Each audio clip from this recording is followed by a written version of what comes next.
Good evening friends. मैं doctor Rajesh Singh Gautam, senior nephrologist, Sunshine Hospital Bilaspur से। आज हम हाइपरटेंशन के बारे में समझेंगे, क्योंकि जैसा कि हमको मालूम है कि आज लगभग हर तीसरा पर्सन हमारे भारत में हाइपरटेंशन से ग्रसित है, हाई ब्लड प्रेशर से ग्रसित है।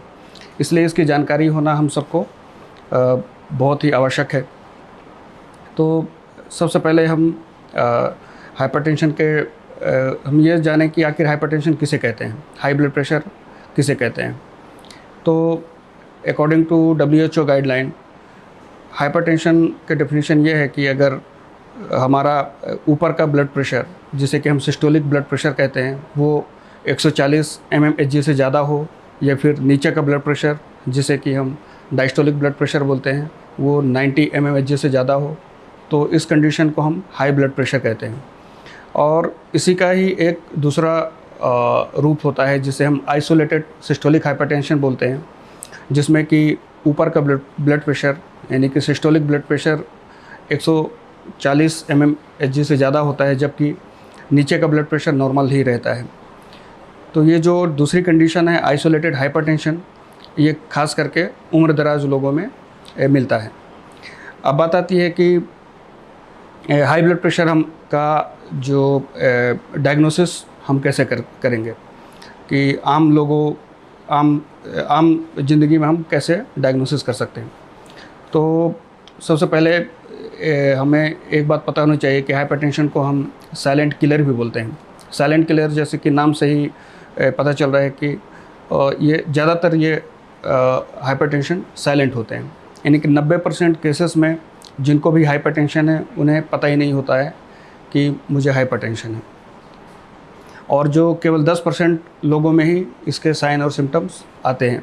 तो जिनको साइन सिम्टम्स आते हैं उनको सबसे ज़्यादा जो सिम्टम्स होते हैं वो होता है कि हेडेक, यानी सिर दर्द हो सकता है उनको, आँखों में धुंधलापन हो सकता है, या फिर उल्टी जैसा लग सकता है, या फिर उल्टी हो सकती है। तो ये केवल 10% लोगों में ही मिलता है। और 90% केसेस में हमको ये बिना ब्लड प्रेशर नापे हमें पता ही नहीं चलेगा। तो बात ये आती है कि आखिर हम ब्लड प्रेशर को फिर हाई ब्लड प्रेशर है हम कैसे आम लोगों में पता करें। तो इसका जो सबसे अच्छा तरीका है वो है routine screening. Routine screening means हम रेगुलर इंटरवल पे हम अपने रूटीन बॉडी की चेकअप हम कराते रहें, जिसमें कि ब्लड प्रेशर भी आता है। यानी साल में एक बार कम से कम हम अपने डॉक्टर्स के पास जाएं और अपने बॉडी का फुल चेकअप हम कराते रहें। तो डायग्नोसिस कैसे बनेगा कि हमें हाई ब्लड प्रेशर है, वो केवल एक ही रीडिंग बीपी अगर हाई आ गया तो एक ही रीडिंग से हम डायग्नोसिस नहीं कर सकते। इसको कम से कम 2 से 3 रीडिंग हमारी हाई आनी चाहिए, वो भी एक समय के अंतराल के बाद। यूँ कहें कि लगातार 2 या 3 दिन हम ब्लड प्रेशर हमें हाई मिले। अब इसमें भी एक जो दूसरा पक्ष ये है कि ज़्यादातर ये होता है कि जो मरीज़ हाइपर ब्लड प्रेशर के लिए हॉस्पिटल में आते हैं या फिर डॉक्टर के क्लिनिक में जाते हैं, उनमें स्यूडो हाइपरटेंशन देखने को मिलता है। यानी कि उन्हें ब्लड प्रेशर उनका जब नॉर्मल होता है, लेकिन हॉस्पिटल में आते ही उनका ब्लड प्रेशर उनका बढ़ा हुआ मिलता है, या फिर डॉक्टर के क्लिनिक में बढ़ा हुआ मिलता है। इसको हम वाइट कोट हाइपरटेंशन बोलते हैं। तो ऐसे केसेस में दवाइयाँ चालू करने की ज़रूरत पड़ती नहीं है, लेकिन इसे हम कैसे बच सकते हैं। तो इसके बचने का एक बहुत ही अच्छा उपाय होता है कि हम ब्लड प्रेशर हम घर में भी नापें। तो ब्लड प्रेशर कंफर्म करने के पहले, यानी कि ब्लड प्रेशर की दवाइयाँ चालू करने के पहले, ये ज़रूरी है कि हम ब्लड प्रेशर हम अपने घर में भी एक बार मॉनिटर करके देखें, क्योंकि आजकल ब्लड प्रेशर की मशीनें बहुत ही आम हो चुकी हैं। लगभग हर दूसरे तीसरे घर में ब्लड प्रेशर की मशीनें होती हैं, जिसे लेकर आप ब्लड प्रेशर नाप सकते हैं। और एक और तरीका होता है जिसे हम एम्बुलेटरी ब्लड प्रेशर मॉनिटरिंग बोलते हैं, यानी कि एक मशीन बॉडी में ही फिट कर दी जाती है 24 घंटे के लिए या 48 घंटे के लिए, जो कि समय समय पे हर आधे घंटे में या हर 1 घंटे में ब्लड प्रेशर मॉनिटर करके वो रीडिंग नोट करता जाता है। तो ये 2 तरीक़ों से हम कंफर्म कर सकते हैं कि वास्तव में किसी को हाई ब्लड प्रेशर है या नहीं। तो एक बार हाई ब्लड प्रेशर कंफर्म होने के बाद अब आती है बात कि बीपी के मरीजों को, हाई बीपी के मरीजों को कौन कौन से इम्पोर्टेंट जांचें करानी चाहिए। तो इसके लिए इम्पोर्टेंट जो इसके लिए हमको हाई ब्लड प्रेशर के कॉम्प्लिकेशन को जानने की आवश्यकता है कि आखिर हाई ब्लड प्रेशर से क्या क्या कॉम्प्लिकेशन हमारे शरीर में होते हैं। अगर हमें कॉम्प्लिकेशन पता है तो उसके बीपी से संबंधित हम जांचें भी प्रॉपर समय समय पे कराते रहेंगे। तो हाइपरटेंशन खास करके टारगेट ऑर्गन डैमेज के लिए जाना जाता है। तो टारगेट ऑर्गन डैमेज मीन्स हमारे शरीर के जो विभिन्न अंग हैं, जैसे कि ब्रेन, आई हो गया, हार्ट या किडनी, ये जो टारगेट ऑर्गन है उनको डैमेज करता है वो। तो जैसे कि हमारे ब्रेन में हाइपरटेंशन क्या कर सकता है कि हमारे नसों को ब्लॉक कर सकता है या नसों को रैप्चर कर सकता है, जिससे हमें स्ट्रोक हो सकता है, पैरालिसिस हो सकता है। हमारे आँखों के जो ब्लड धमनियों को रैप्चर कर सकता है, जिससे कि हमें अंधापन हो सकता है। हमारे हार्ट में हार्ट अटैक करा सकता है, हार्ट को फेल कर सकता है। हमारे किडनी को फेल कर सकता है। तो ये एंड ऑर्गन जो डैमेज इसको कहते हैं। तो जब भी हमें हाइपरटेंशन किसी मरीज़ में पता चले तो ये ज़रूरी हो जाता है कि साल में कम से कम एक बार इन ऑर्गन की जांचें हम कराते रहें। जैसे कि आँखों के लिए हम हर साल आँखों की जांच करा सकते हैं, तो ऑप्थेल्मोलॉजिस्ट को हम दिखा सकते हैं, ताकि समय पे हमको कोई अगर डैमेज हो रहा है तो हमें पता चले और उसका हम ट्रीटमेंट करा सकें। उसी तरह से हार्ट के लिए हम समय समय पे ECG करा सकते हैं या 2D इको करा सकते हैं, जिससे कि हार्ट की कंडीशन हमको पता चलती रहती है।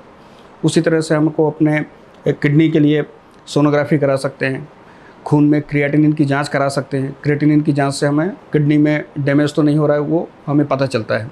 अगर क्रिएटिनिन की मात्रा 1.4 मिलीग्राम पर डेसीलीटर से अगर ज़्यादा आ रहा है तो हमें किडनी में असर आ रहा है, इसकी संभावना बढ़ जाती है।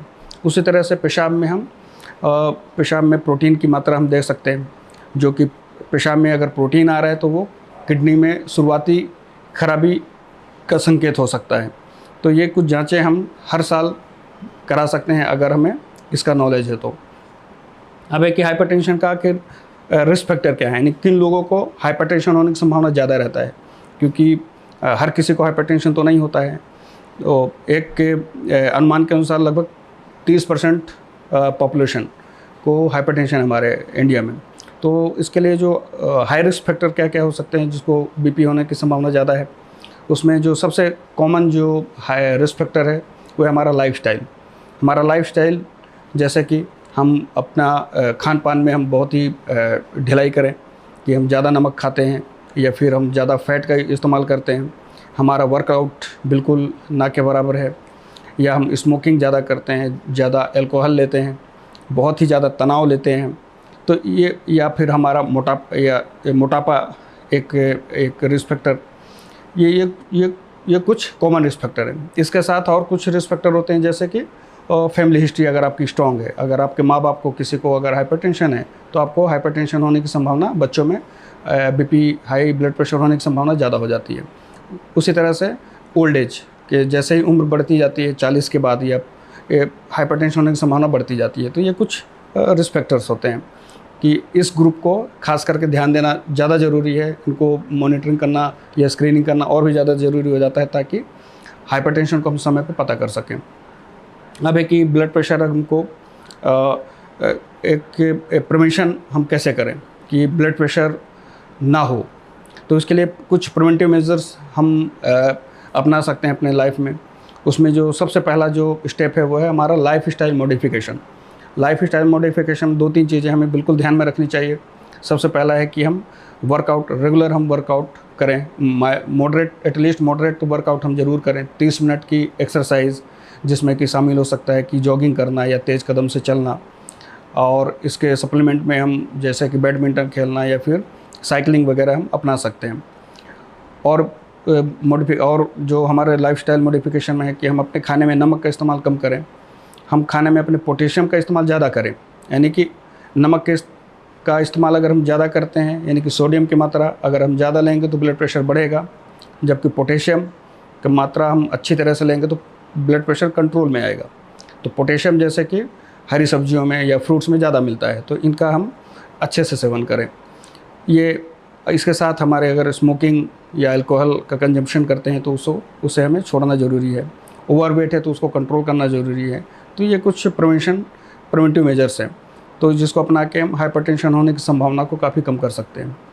अब फाइनली ट्रीटमेंट की बात, अब जिसको ब्लड प्रेशर है और अपने लाइफस्टाइल मॉडिफिकेशन के बाद भी अगर ब्लड प्रेशर कंट्रोल में नहीं है तो उसमें फिर ब्लड प्रेशर की दवाइयाँ को लेना ज़रूरी हो जाता है। कई बार मरीज़ की ये कंप्लेन होती है कि मुझे तो हम दवाइयाँ मुझे लेने के लिए कहा जा रहा है लेकिन मुझे कोई सिम्टम ही नहीं आ रहे हैं। लेकिन ब्लड प्रेशर दरअसल जैसा कि हमने कहा साइलेंट किलर है। ये 90% केसेस में ये सिम्टम्स इसके नहीं आएंगे, तो इसलिए रिलैक्स नहीं हो जाना है और दवाई बंद नहीं करनी है, अपनी दवाइयाँ प्रॉपर लेनी है ताकि ये जो बीपी है जो अंदर से आपके टारगेट ऑर्गन को डैमेज ना करें। तो खास करके दवाइयों में हम 4 कैटेगरी की दवाइयाँ, जो प्राइमरी दवाइयाँ इस्तेमाल होती हैं, जिसको शॉर्ट फॉर्म में हम ABCD बोलते हैं। A for AC inhibitor, B for beta blocker, C for calcium channel blocker और D फॉर डायरेटिक।